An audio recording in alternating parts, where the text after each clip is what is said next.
बने चाहे दुश्मन जमाना हमारा, असलामत रहे दोस्ताना हमारा। आज बेचारा गीत गा रहे हो। बने चाहे दुश्मन जमाना हमारा, असलामत रहे दोस्ताना हमारा। वो वादे के दिन, वो फादे का दिन है ना। न मर के भी होंगे न बिछड़ेंगे हम दोस्तों, मुझे तेरी दोस्ती की कसम दोस्तों। आज यही गीत गा रहे होंगे है ना कि पिछले जहाँ थे वहाँ आ गए और उधर ईडी जो है जरा बाप बेटा को दोनों को खुद गंजन कर रहा। देखो क्या होता है सत्ता का सुख है नहीं। खैर कोई बात नहीं है। एक खुशखबरी है कि TR.03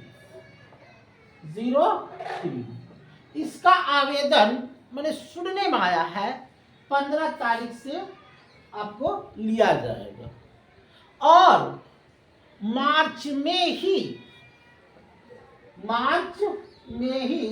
आपको क्या किया जाएगा, इसका माने परीक्षा हो जाएगा। तो जो हमारे चैनल से जुड़े हुए हैं वो कृपया करके ध्यान दीजिए कि पढ़ाई को थोड़ा सा तेज कर देते हैं है नहीं। अब हर दिन 2 रील जारी होगा, एक टेस्ट का और एक बिना टेस्ट का है नहीं, इसलिए 2 रील जारी होगा। तो आज का दिन जो भी है हमने कह दिया, ये बात सत्य है कि TR.3 और 1 लाख ही आ रहा है और क्या 1 to 5 6 to 8 9 to 10 है ना 11 to 12 जितना भी है पहले था उतना ही आ रहा है। इसके लिए आप लोग या हम सब तैयार होकर के रहिए, क्योंकि यह ट्रेन छूट न जाए, यह मौका छूट न जाए। मौका जो है इस बार गंवाना नहीं है। और जान लीजिए कि 90 के पार जाइएगा तब ये होगा टेस्ट में, 90 के पार तब काम। आगे पढ़ाई चलते हैं। देखिए ये सब तो हो गया है ने। बने चाहे दुश्मन जमाना हमारा, असलामत रहे दोस्ताना हमारा। देखिए आज हम पढ़ाएंगे लॉर्ड मेयो। देखिए हुआ था क्या कि जितना दिन तक देश आजाद नहीं हुआ तो लॉर्ड लगा रहा था, लॉर्ड। तो उसके बाद 1859 की कहानी है और 1872 की कहानी। यहाँ आया था लॉर्ड मौर्य। ये क्या किया कि कृषि विभाग की स्थापना किया। कब? 1872 में कृषि विभाग की स्थापना किया और सबसे अच्छा काम किया जनगणना। क्या किया? जनगणना। कहा भारत में जनगणना कराओ कि कितना, कौन जात हिंदू है, मुस्लिम है, कौन अति पिछड़ा है, वर्ग है, क्या है, नहीं है, ये सब कराओ। किसने कराया? लॉर्ड मेयो ने कराया। उसके बाद कुक आंदोलन, पंजाब का था ये कुक आंदोलन, इसी के राज में हुआ। उसके बाद ब्रिटेन और भारत में एक स्वेज नहर है, याद रखिएगा, स्वेज नहर। हमारे पास अगर अच्छी रहता ना तो हम दिखाते।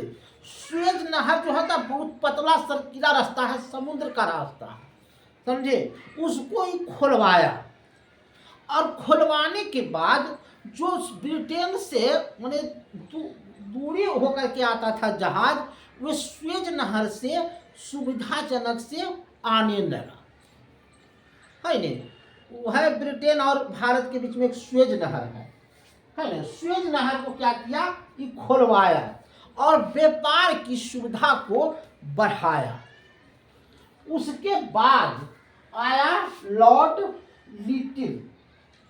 इसको मिटा देते हैं हम, एक एक चीज को मिटाते जाएंगे तब न। उसके बाद आया लॉर्ड लिटिल। लॉर्ड लिटिल नीटल, इसका काम क्या था, ये जो है बहुत अच्छा काम किया। ये आया 1876 से 1880 तक राज किया। इसने विक्टोरिया की महारानी है ने 1 जनवरी को 1877 को विक्टोरिया की महारानी ने केसरे हिंद की उपाधि धारण के लिए एक जनता दरबार लगाया कि केसरे हिंद हम किसको देंगे, तो महात्मा गांधी को दिया था केसरे हिंद की उपाधि। और जब जलियांवाला बाग हत्याकांड हुआ न तो वो लौटा दिए, कहा अपने पास रख, है न। 1878 की बात है न।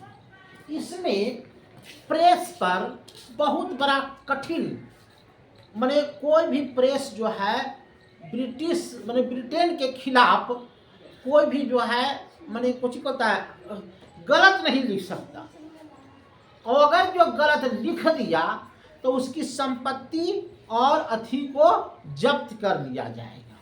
माने इसके काल लॉर्ड लिटिल के काल जो था वो एक खराब काल था, और उसी का एक भाई आया जिसका नाम था लॉर्ड रिपन। लॉर्ड रिपन जो था वो बहुत अच्छा काम करते हैं, इसके सारे कामों को वो खत्म कर दिया। लॉर्ड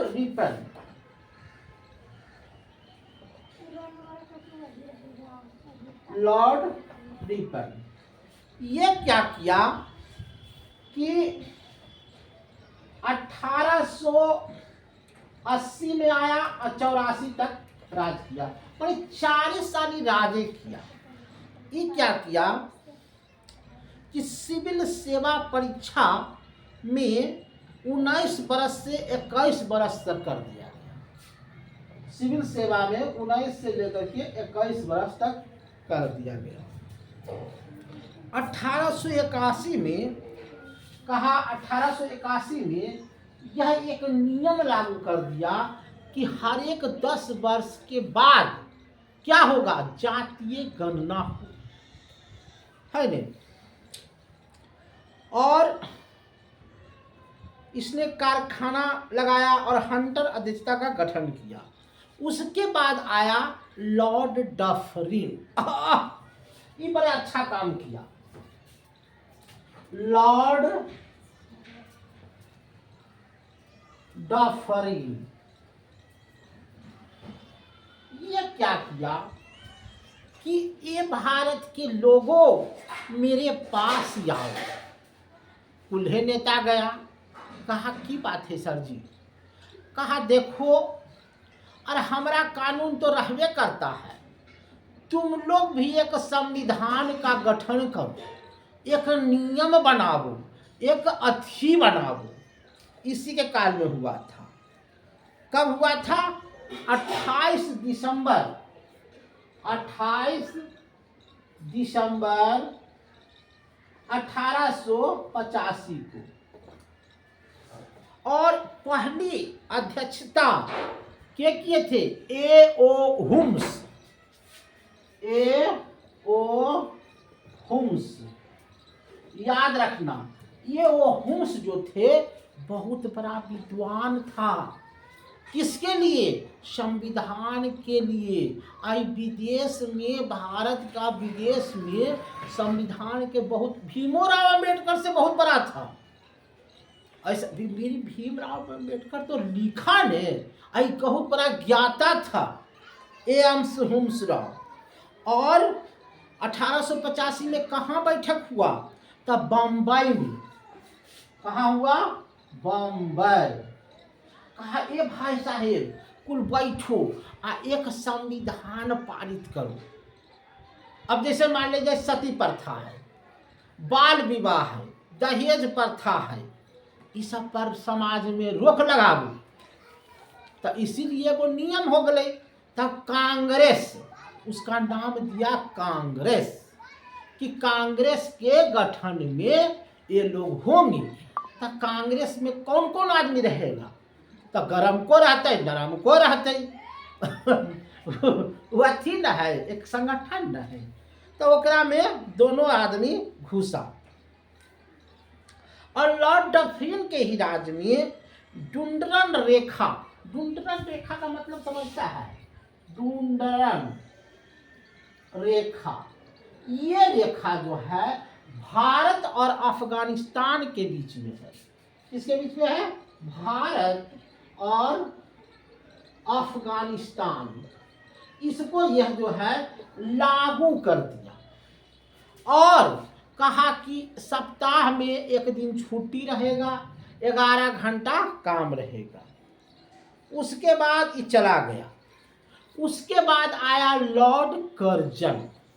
देखिए एक को आया न, कुछ अपन अपन तिरकनबाजी करिए करके गया, लेकिन आप लोग खाली समझिए, अस्थिर से समझिए, कोई हड़बड़ी नहीं है। परीक्षा आ गया है, अकबकाना नहीं है, अस्थिर से। अरे परीक्षा है, अकबकाहट नहीं है। हम जो पढ़ा देते हैं उसको खाली आप ध्यान से रखिएगा। लॉर्ड कर्जन साहब आए। कौन आए? Lord Curzon. ये बेचारा क्या किया? ये 1899 से 1905 तक रहा। ये विक्टोरिया महल को मरम्मत करवाए और ये वो खराब काम कितना कर दिया जो सुन ले जाइएगा। 1905 ये एक ऐसी घटना है जो बंगाल को विभाजन कर दिया। क्या कर दिया? बंगाल विभाजन कर दिया, कि बंगाल को 2 टुकड़ा में बांट दिया, जिसका विरोध सभी नेता करने लगे। शोक दिवस बनाने लगा, सब जगह विरोध होने लगा। इसलिए किया कि हमको राज करने में हमको सुविधा मिले। और एगो को बांट दिया हिंदू और एगो को बांट दिया मुस्लिम। लो अब हिंदू और मुस्लिम अपने में लड़ो। तो ये की काम किया ये लॉर्ड है ने। उसके बाद आया लॉर्ड मिंटो। लॉर्ड मिंटो, देखो हर अवस्था में लगा रहेगा लॉर्ड मिंटो। ये तो यार, अब देखिए लॉर्ड मिंटो ने क्या कहा कि 1906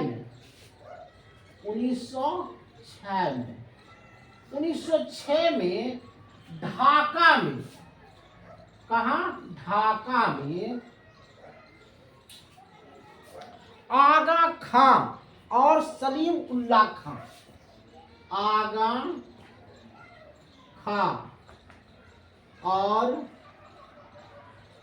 सलीम उल्लाह खां, दोनों ने मिल करके मुसलमानों के लिए एक संगठन बनाया।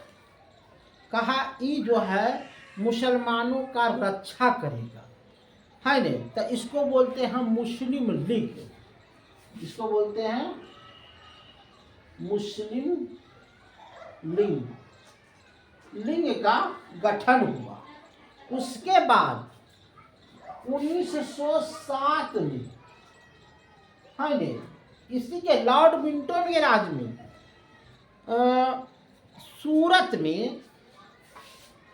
सूरत में क्या हुआ, कांग्रेस का गठन हुआ और कांग्रेस को दो भागों में बांटा गया। कांग्रेस को,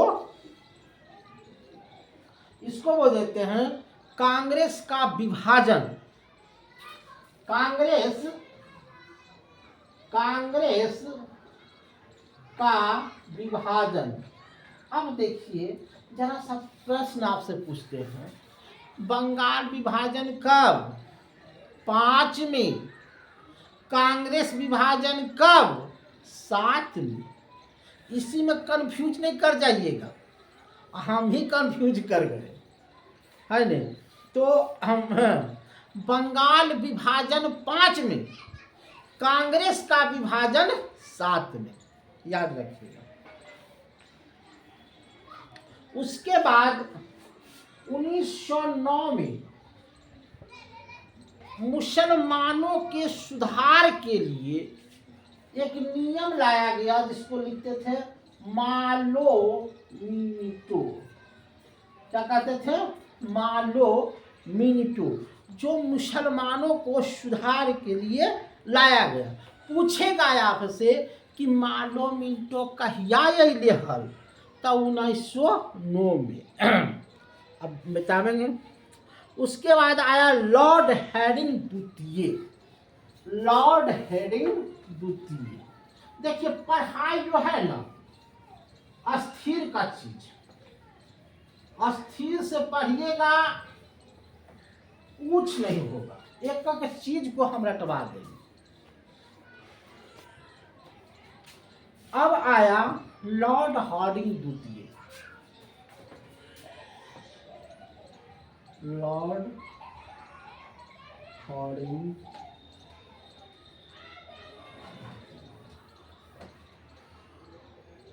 ये आया 1910 से 1916 में।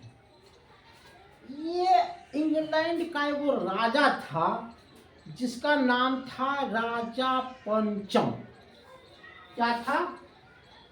राजा जॉर्ज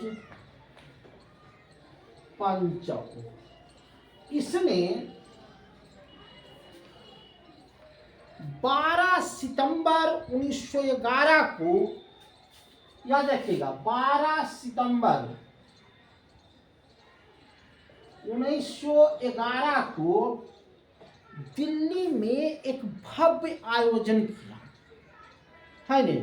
मैंने 12 सितंबर को यह जो है एक आयोजन किया और इसने जनता दरबार का आयोजन किया और यही राजा जॉर्ज पंचम ने एक घोषणा किया कि बंगाल विभाजन को हम रद्द कर दें। अब समझते जाइएगा। और बंगाल को हम राजधानी दिल्ली स्थानांतरण करते हैं 1912 में। 11 में घोषणा हुआ, 12 में हो गया। अब जो है लॉर्ड चेम्सफोर्ड आया। देखिए एक एक चीज को समझिएगा तब ये आपको समझ में भी आएगा। अब आया लॉर्ड चेम्सफोर्ड। लॉर्ड चेम्सफोर्ड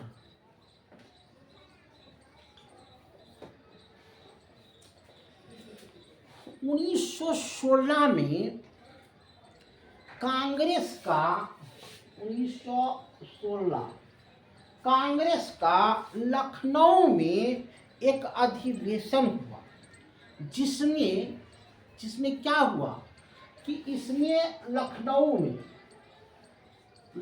में क्या हुआ, एक अधिवेशन हुआ।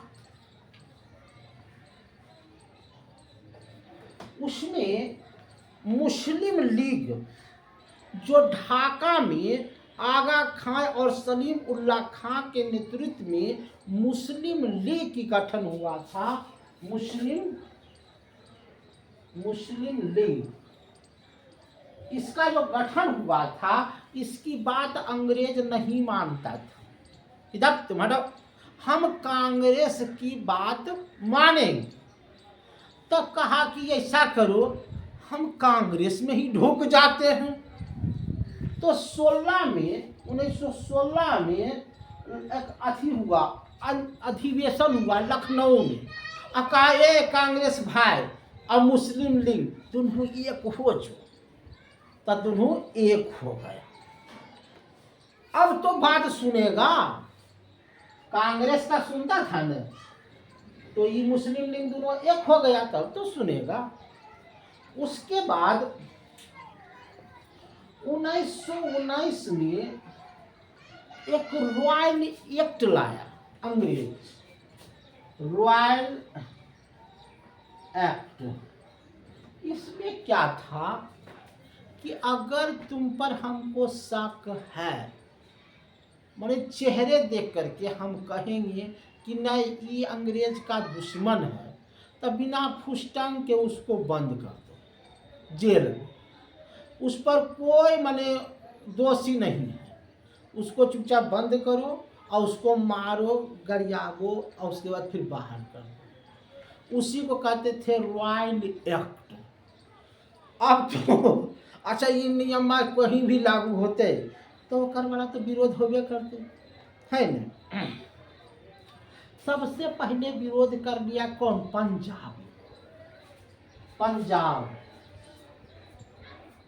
है न, पंजाब इसका सीधे विरोध किया। तो नियम है ये था कि बिना पूछले किसी पर गोली चला दो, किसी को मार दो, किसी की हत्या कर दो। ये नियम हो गया, रॉयल एक्ट हो गया। तो 13 अप्रैल कब? 1919 को एगो जलियांवाला बाग था, है न, वहाँ पर 1000 आदमी मीटिंग कर रहा था कि भाई हो ये तो नियम कानून बड़ा गलती हो कि भाई किसी के आदमी पर गाली चला देगा, मार देगा, ये तो नियम कानून गलती है न भाई साहब। तो इसी का मीटिंग हो रहा था। अब जैसे अंग्रेज तो ये नियम लागू था कि किसी पर भी गोली चला देंगे, इसी में वो था कौन, तो वो गया एक गो रास्तावा से गया और करीब 200 सिपाही से निहत्थे आदमी पर गोली चला दिया, जिसमें 1000 आदमी मारा।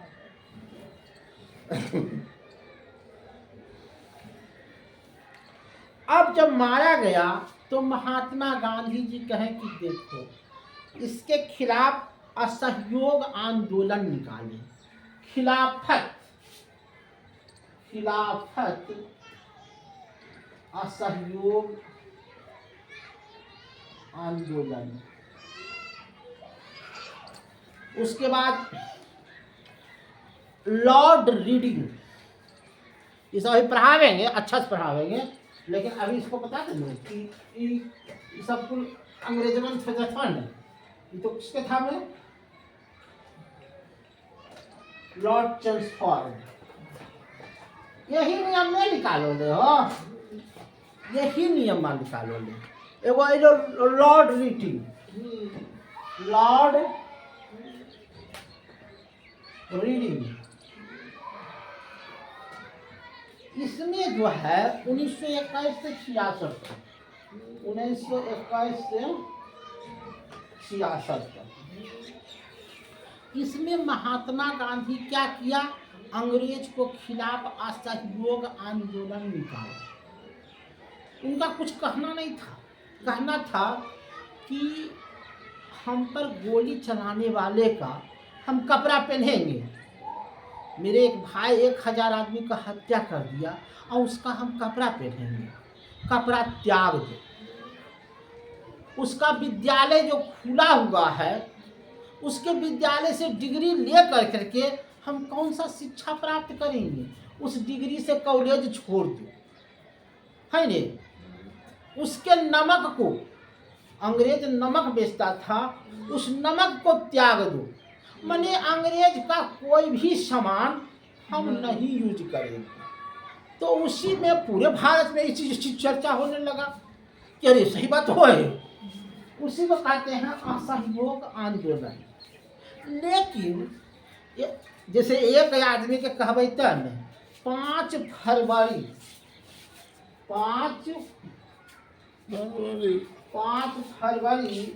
1922 को लखनऊ के उत्तर प्रदेश में 22 अंग्रेज को एगो जेलवा में बंद करके करसना तेला छीट करके जला के मार दिया। अब तो महात्मा गांधी इस चीज को जानकारी हो गई कि अब तो उग्र हो गया, अब तो हिंसा हो जाएगा।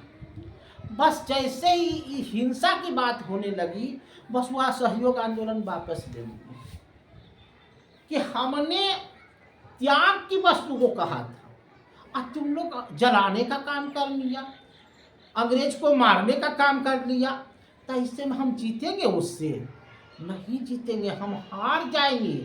हम अहिंसा नहीं चाहते हैं, इसलिए असहयोग आंदोलन वापस ले लिया। 12 फरवरी 1922 को कहे कि हम खिलाफत आंदोलन से वापस हो जाते हैं। अब जो है जैसे महात्मा गांधी हलखिन और सब नेतवा हलखिन है ने, तो एगो नीति ने कहा कि हटाओ ये सब। महात्मा गांधी झूठो मूठो डर करके भाग गलखिन पीछे, है ने। जे अब अवश्य नहीं होता 1923 में चित्तरंजन दास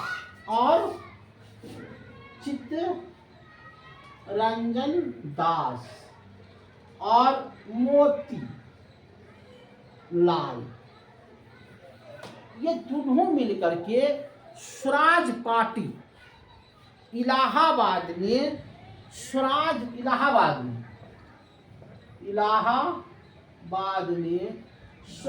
पार्टी का गठन किया कि हम एक स्वराज पार्टी का गठन करते। अब आगे कहानी बताएंगे। तो 21 तक में था जी लॉर्ड रीडिंग, हाँ, स्वराज पार्टी का गठन किया। उसके बाद 1921 में सीपीआई भारतीय कम्युनिस्ट पार्टी एम.एन. राय के था, एम.एन. राय, ये क्या किए? भारतीय कम्युनिस्ट पार्टी का गठन किए, लेबर पार्टी। उसके बाद आया लॉर्ड इब्रिन, पढ़ लीजिए जरा सा। लॉर्ड इब्रिन जो आया 28 से 31 में आया, बताइए। लॉर्ड इब्रिन आया,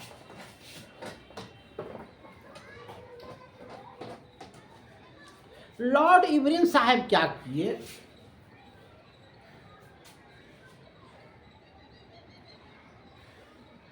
साइमन कमीशन इन्हीं के राज में आया। साइमन कमीशन में था क्या कि हम पारित करेंगे नियम, हम सब कुछ करेंगे, तुम लोग खाली पालन करना। उसके बाद लॉर्ड माउंटेन आया, अंतिम में लॉर्ड बेलिंगम आया। वो जो है गोलमेज सम्मेलन हुआ लॉर्ड बेलिंगटन के, कहा कि ठीक है हम देश को आज़ाद कर देते हैं, लेकिन तुम लोग कैसे चलाओगे? तो महात्मा गांधी जी गए 14 सूत्री मांग लेकर के, भीमराव अम्बेडकर गए, उसी में पूना समझौता हुआ। लॉर्ड लिनियन विखी और लॉर्ड बेवेल शिमला समझौता हुआ, और उसके बाद आया लॉर्ड माउंटेन्स 17 जुलाई 1945 को। इसके बाद देश आज़ाद हो गया है, देश आज़ाद हो गया। तो आज तक कहानी इतने ही है नहीं। कल हम पढ़ाएंगे विद्रोह, किसने किसके खिलाफ विद्रोह किया, ये हम कल बताएंगे। आज तक इतना।